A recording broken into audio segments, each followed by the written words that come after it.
l'Afrique à partir du Nigeria. Est-il normal qu'un chef d'État comme Idriss Déby dorme tranquille sur ce laurier, sachant que Camerounais, Nigérians et Nigériens étaient en train d'être exterminés par cette nébuleuse terroriste? Non! Voilà, vous avez répondu en lieu et place du président Idriss Déby Itno. Le président a pris le risque, il a demandé à l'Assemblée nationale de lui permettre d'engager les forces tchadiennes pour aller combattre le mal à la racine. Voilà pourquoi l'Assemblée nationale tchadienne a donné son accord à 100% au président tchadien Idriss Déby Itno pour engager les forces tchadiennes à aller combattre les terroristes au Nigeria et au Cameroun. Dès que ces forces sont arrivées, ils sont allés déloger les terroristes. Ces derniers ont pris la fuite et nuitamment ils sont revenus. Maintenant, exterminer d'une manière ou d'une autre les populations civiles à 4 h du matin, à l'aube, dans les mosquées. Est-ce que c'est normal?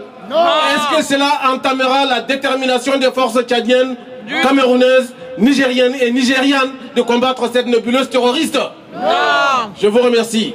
Le Tchad est toujours prêt à aller combattre les terroristes où que ce soit. Le phénomène Boko Haram sera éradiqué très prochainement. Et je vous le dis, nous sommes aujourd'hui le 7 février 2015. Dans moins d'1 mois, vous n'allez entendre plus parler de ce qu'on appelle le phénomène Boko Haram en Afrique. Vive le Tchad! Vive Idriss Déby Itno! Vive Paul Biya! Vive le Niger! Vive le Nigeria! Vive le Cameroun! Vive le Tchad! Vive l'Afrique tout entière et abat le terrorisme! Je vous remercie. Merci.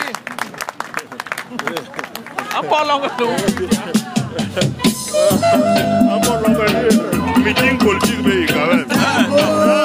Il politique. Il parle le problème qui est là. Le problème qui nous unit.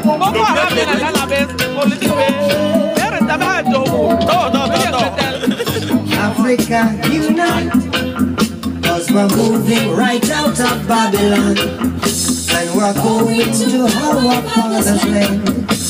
Yeah. How good and a pleasant it would be before God and man, yeah, to see the unification of God. Alors, oui, nous disons merci aux camarades de Ahmad Mamad qui représentaient le Tchad. Maintenant, nous allons appeler le camarade Tidiane Sidi, qui est le président de la FETAF, qu'on appelle la Fédération des travailleurs africains en France, qui a été de tous les combats et qui est toujours de tous les combats. Donc, je vous le passe. Merci. Merci beaucoup. Chers amis, chers camarades panafricanistes, chers amis de l'Afrique, d'abord, merci d'avoir pris cette initiative et d'avoir pensé à la Fédération des travailleurs africains en France et en Europe pour l'inviter à dire quelques mots. Je pense qu'après le discours introductif du camarade Patrice Ekwe, je ne vais pas être très long. Mais ce qui est sûr, c'est que nous sommes ici pour apporter notre soutien, exprimer toute notre solidarité à l'ensemble des peuples africains victimes des exactions de Boko Haram. Donc nous sommes là pour dénoncer cette nébuleuse et exhorter toutes les forces vives des pays africains, du Cameroun et d'autres, à s'armer de courage et à faire un bloc uni derrière leurs forces armées et autres forces combattantes pour barrer la route à Boko Haram. Le chemin sera très long et sera difficile. Il ne faut pas se faire d'illusions. L'Afrique est en face d'un défi de taille. Il faut en prendre toute la mesure.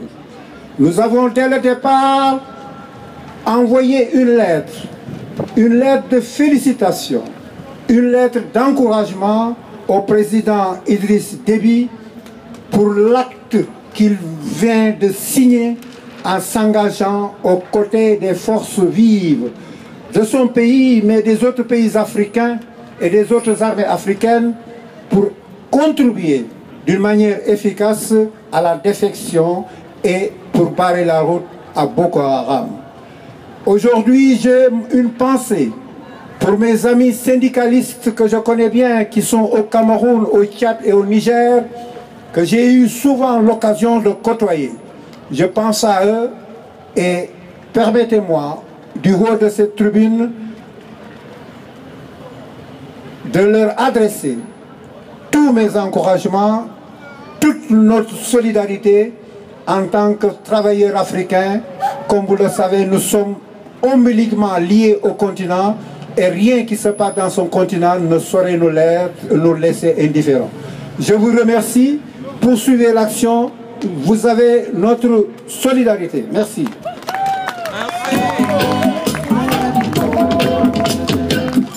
Africa unite, 'cause we're moving right out of Babylon, and we're going to our father's land. Yeah. How good and how pleasant it would be before God and man.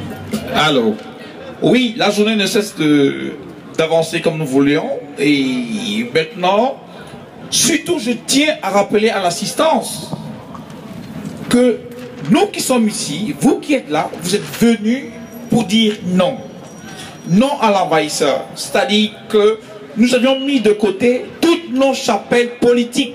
J'insiste sur ce mot. Toutes nos chapelles politiques sont mises de côté. Nous sommes ici en tant que personnes touchées, personnes combattantes, mais il n'y aura pas de parti politique. En fait, il y aura des gens qui vont s'exprimer, mais ils vont s'exprimer avec leur étiquette personnelle, pas de parti politique, pour qu'on nous dise après que la manifestation a été récupérée. Non, nous sommes ici là pour un truc, pour une manifestation à caractère non politique. Je dis encore. Donc, celui qui veut faire une épistémologie de la naissance de Boko Haram, pourquoi Boko Haram n'a pas, pourquoi les présidents africains n'ont pas fait ceci là, c'est pas le lieu, c'est pas le moment. Nous qui sommes ici, nous voulons simplement dire non à Boko Haram, afin que notre nom soit entendu et que les pays amis, frères, continuent toujours à nous aider. Voilà, merci. Merci.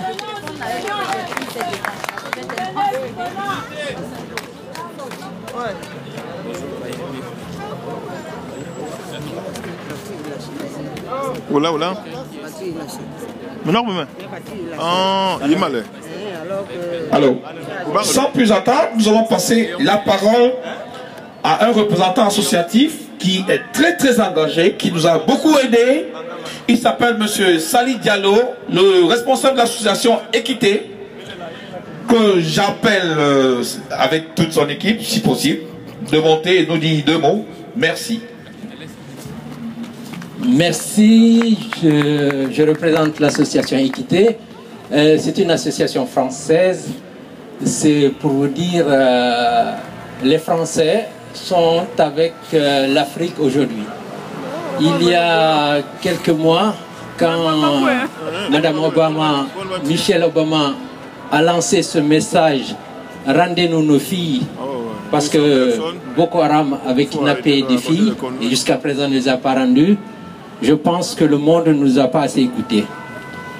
Quand le président François Hollande, au nom de tous les Français, a organisé un sommet à Paris pour soutenir la